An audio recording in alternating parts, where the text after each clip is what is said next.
전에 사비시기의 왕궁이에요. 네, 그래서 사비궁으로 불리고 있고요. 저쪽에 5층 목탑이 있는데 여기는 그 당시에 왕실 사찰 저렇게 제안을 했고, 저쪽으로는 생활문화마을이 조성이 되어 있어요. 뭐 군관주택, 귀족의 집, 그리고 장인들의 집, 이런 위례성까지. 우리 백제라는 나라가 한 700년 역사를 가지고 있는데요. 도읍지가 세 군데예요. 서울, 공주, 부여. 그래서 서울에 있던 시기를 우리가 한성시기, 공주로 와서 옹진시기, 여기로 와서 이제 사비시기. 그래서 사비시기의 왕궁을 여기다가 재현을 해서 이렇게 사비궁으로 불리고 있고요. 들어가는 입구에 천정문이 있고, 들어가시면 2층으로 보이는 천정전이 있죠. 저 건물이 우리 경복궁에서 치자면 근정전에 해당하는 건물이고, 저 지붕 위에 용마루 양쪽으로 이렇게 새의 꼬리처럼 생겨 있는 것을 망새라고도 하고요. 솔개의 꼬리를 닮았다 그래서 솔개 치자의 꼬리 밑자 그래서 치미라고 그래요. 저 치미가 올라가 있는 건물은 왕의 건물이고 없는 건물은 신하들의 건물이다, 이렇게 보시면 되겠고요. 가운데 저 2층으로 보이는 건물은 밖에서 2층, 안에 들어가시면 단층으로 되어 있어요. 천정이 높이 솟아 있고요.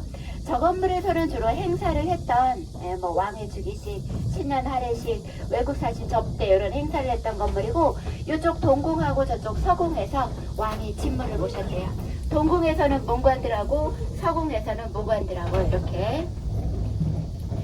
자, 백제라는 나라 700년 역사, 거의 678년의 역사인데요. 기원전 18년에 백제가 세워지고요.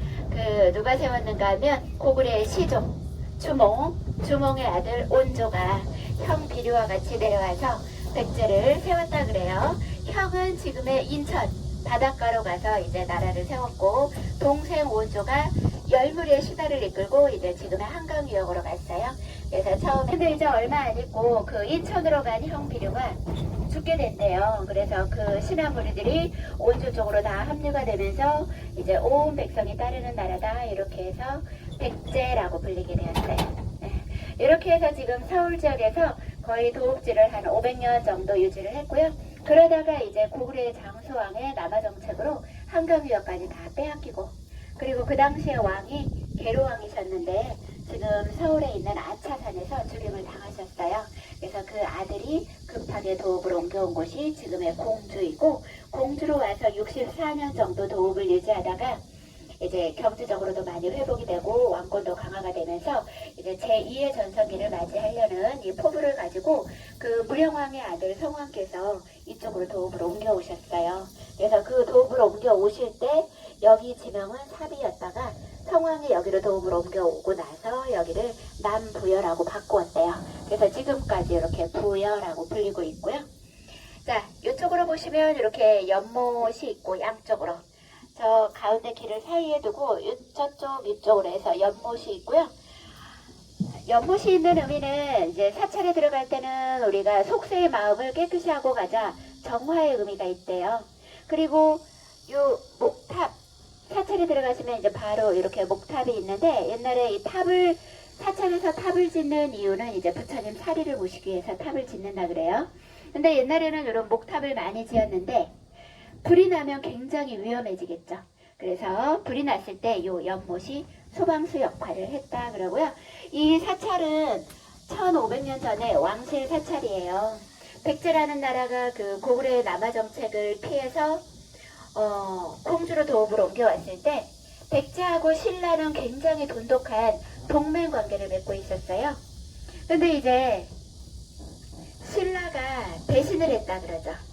신라 진흥왕, 신라 그 젊고 패기 넘치는 진흥왕이 원래 이제 신라와 백제가 동맹 관계를 맺고 고구려에게 빼앗겼던 그 한강 유역을 되찾았을 때 위쪽은 신라가, 아래쪽은 백제가 이렇게 차지하고 있었는데, 신라 진흥왕이 빼앗아 가면서 나제 동맹이 깨지게 돼요. 그리고 이제 또 전투가 벌어지죠. 그 성왕의 아들 창의가 내가 전투에 나가겠습니다 하고 나갔어요. 처음에는 나가서 잘 싸우다가 나중에 뒤로 밀리게 되었어요. 그래서 이 아버지 성왕께서 이 아들을 응원차 이제 군사 한 50명을 데리고 밤에 여기에서 저 대전 옆에 옥천, 그 관산성 전투가 벌어진 옥천으로 가시다가 신라 군사에게 잡혀가지고 목이 베이고 돌아가시게 되었대요. 그리고 그 베인 목을 신라 군사가 가지고 돌아가서 군사들이 오르락 내리락 하는 이 왕궁 계단 밑에다가 묻어두고 밟고 다니게 했대요. 그래서 이 아들 창의가 너무너무 원통스러워서 아버지의 명복을 빌어주기 위해서 요 사찰을 지었고요. 이 사찰이 어디다 지어졌는가 하면 아버지 무덤 곁에다가. 그래서 이 사찰터가 우리 부여에 있는 능살리 고분군이라고 하는 왕릉 옆에서 요 사찰터가 출토가 되었고요. 여기다가는 1대1의 규모로 이렇게 재현을 했어요. 역사학자들은 그 우리 백제라는 나라가 660년에 그 사비성, 왕궁, 왕실 사찰, 사비성 전체가 불에 타서 소실이 되었대요. 그래서 이 남아있는 건축물이 하나도 없는데, 남아있는 것이라고는 요 기단부들, 목조 건축물은 다 불에 탔고 이런 기단부들이 남아 있었는데, 역사학자들은 이 기단의 높이 너비를 보면 이 탑이 몇 층이었는지, 건물은 몇 칸짜리 건물이었는지 이런 게 다 답이 나온대요.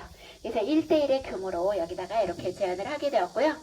이 5층 목탑은 부처님 사리를 모시기 위해서 이렇게 탑을 지었는데 높이가 38m예요.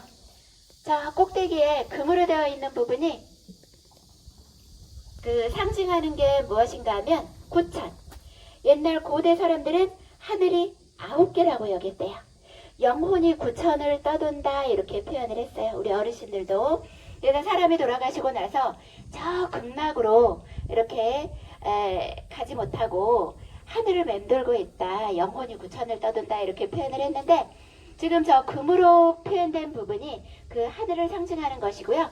이 5층 목탑은 밖에서는 이렇게 5층으로 보이는데 안에 들어가시면 통층이라고 할 수 있어요. 계단이 없는 단층으로 이렇게 통층으로 지어져 있고요. 이 5층 목탑은 높이가 38m인데 못질한 데가 한 군데도 없어요. 그래서 백제인들의 걸작이라고 표현을 해요.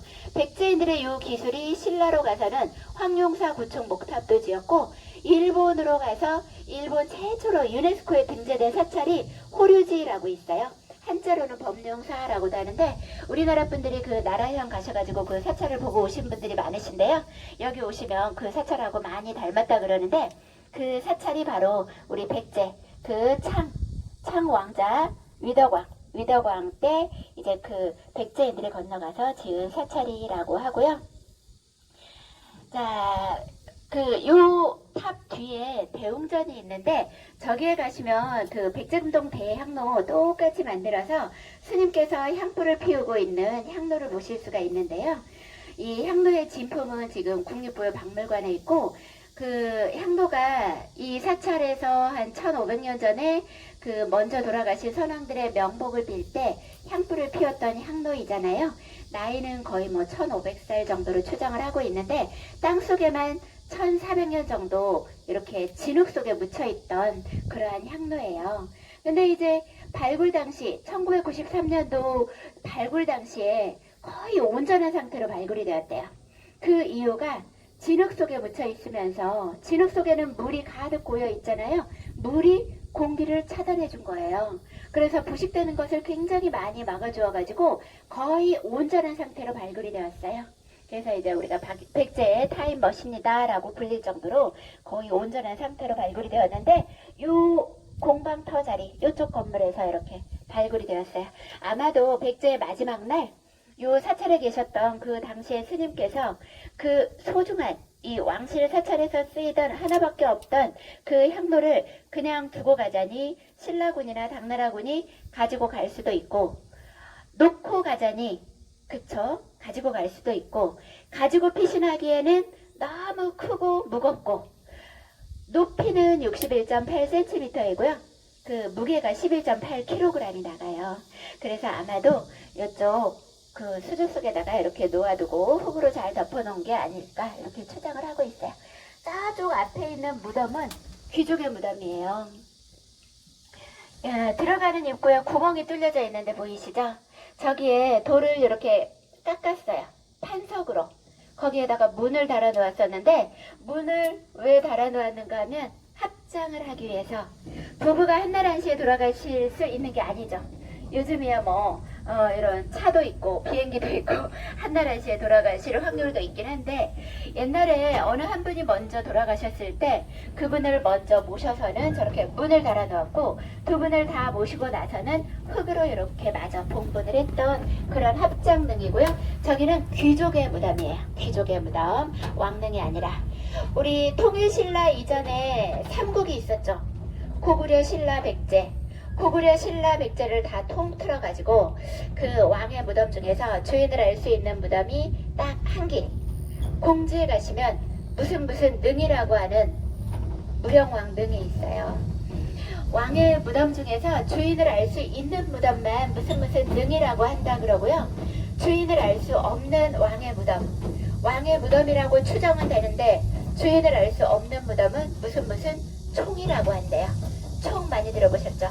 천마총, 무용총, 금관총, 이런 식으로.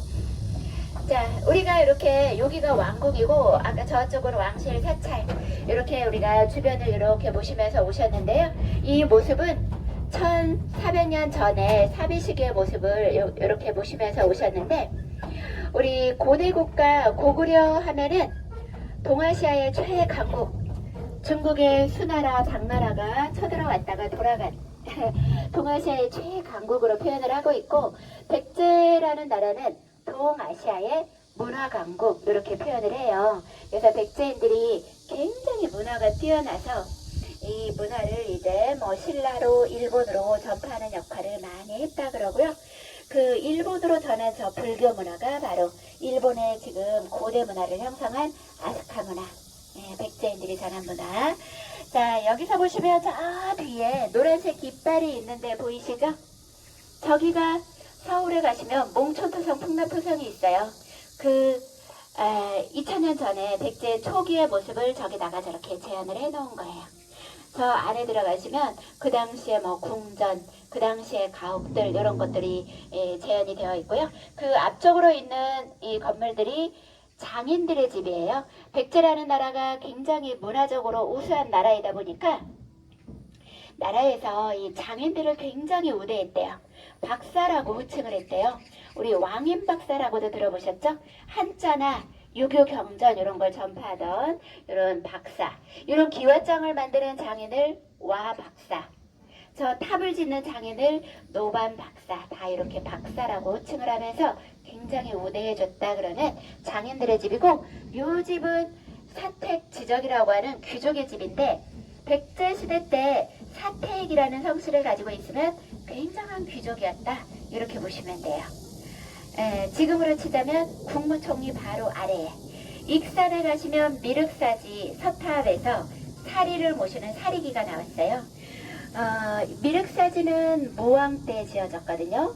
우리 무왕이 누구냐면 백제의 마지막 왕 의자왕의 아버지인데, 서동왕자 선화공주 들어보셨죠? 그 주인공이 무왕이에요. 선화공주 하면 선화공주는 백제인이 아니라 신라 사람, 신라 진평왕의 셋째 딸. 그래서 이제 의자왕의 어머니가 선화공주다, 우리가 이렇게 알고 있는데, 익산에 가시면 그 미륵사지 서탑에서 나온 사리기에는 무왕의 부인이 선화공주가 아니라 백제의 귀족의 딸, 사택적덕의 딸이다, 이렇게 기록이 되어 있거든요. 그래서 아마 두 번째나 세 번째 부인이 아닐까, 굉장히 귀족의 따님하고 결혼을 했을 것이다. 하지만 첫 번째 부인이 이제 우리가 알고 있는 선화공주, 이렇게 알고 있고요. 그 이제 귀족의 집을 재현을 한 것이고, 여기가 이 백제의 마지막 장군, 우리 백제의 마지막 황산벌 전투, 이 전투의 마지막 5번의 전투에 나가서 4번을 싸워 이기고 마지막 전투에서 전사를 하게 된 그 계백장군의 집인데요. 계백장군이 그 황산벌 전투에 의자왕이 5,000명의 군사를 주면서 나가서 신라와 당나라를 잘 막아달라고 부탁을 했어요. 근데 그 당시에 신라군은 5만이 쳐들어오고 있었어요. 5만. 10배가 되죠. 백제의 군사 5만. 그리고 당나라 군사가 13만 대군이 몰려오고 있었고, 계백장군이 5천의 군사를 이끌고 18만 대군을 대적해서 내가 살아 돌아올 수 있을 거라고 자신이 없었던 거예요. 그래서 죽기를 각오하고 그 마지막 전투에 나가게 되는데요. 내 처자식을 죽이고 나갈 수밖에 없었던 거죠. 예, 내가 이제 살아 돌아오지 못하고 내 처자식이 나라를 잃고서 저 적군의 나라로 이렇게 끌려가서 포로로 끌려가서 욕보임을 당할까봐 이제 내 스스로 내 처자식을 다 죽이고 나갈 수밖에 없었던 그 마지막 전투가 황산벌 전투인데 5번의 전투가 있었는데 4번을 다 이렇게 막아내고 이제 마지막 신라가 굉장히 그 어린 관창들이 적진으로 막 뛰어들면서 군사들의 사기를 막 북돋은 거예요. 그래서 이제 신라가 승리를 하면서 삼국을 통일하게 되었고요. 여기 백제문화단지 이렇게 보셨는데 전체적으로 6만 3천 평 이렇게 조성을 했어요. 우리 세금으로 북비 지방비에서 한 3,800억, 충청남도에서 이렇게 추진을 해서 이렇게 조성을 했고요.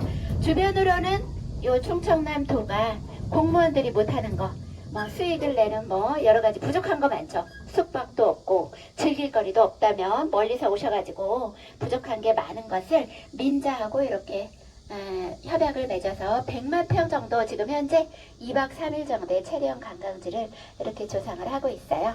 자, 우리 공주님들이 아직 너무 어린데 중학교 가기 전에 초등학교 5, 6학년 때 오면 아이들이 굉장히 또 관심을 가지게 돼요. 한 번 더 날씨 조금 선선한 봄과 가을에 또 오시면 한 번 더 뵐 수 있는 기회를 감사합니다. 여기서 마치겠습니다. 감사합니다. 즐거운